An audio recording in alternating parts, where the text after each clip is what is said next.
एक छोटे से गांव के किनारे एक सरसब्ज जंगल था। इसी जंगल के पास 9 साला लड़की इसरा रहती थी।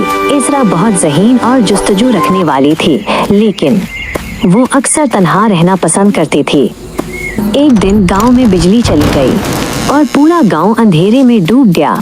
लोग डर गए और घबराकर अपने घर बंद करने लगे। लेकिन इसरा को याद आया कि उसके घर में एक छोटी सी लालटेन पड़ी है जो उसे उसके अब्बू ने दी थी।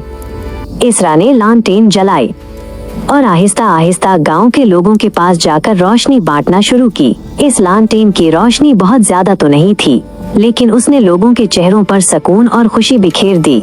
बूढ़ी खाला को रास्ता मिल गया। छोटे बच्चे अपनी माँ तक पहुँच गए और सबने हैरान होकर देखा और कहा, सितारा कितनी छोटी सी लालटेन है, लेकिन उसने इतनी बड़ी मदद की। इसरा ने मुस्कुराकर जवाब दिया, सितारा रोशनी बड़ी हो या छोटी, अगर दिल साफ हो तो वो रास्ता दिखा ही देती है। कुछ देर बाद बिजली तो वापस आ गई, लेकिन लोगों के दिलों में इसरा की लालटेन की रोशनी हमेशा के लिए जल गई। अखलाकी सबक: नेकी का छोटा सा अमल भी बहुत सी जिंदगियों में रोशनी ला सकता है। कभी ये ना सोचें कि आप बहुत छोटे हैं, क्योंकि आपकी एक छोटी सी कोशिश भी दुनिया में बड़ी तब्दीली ला सकती है।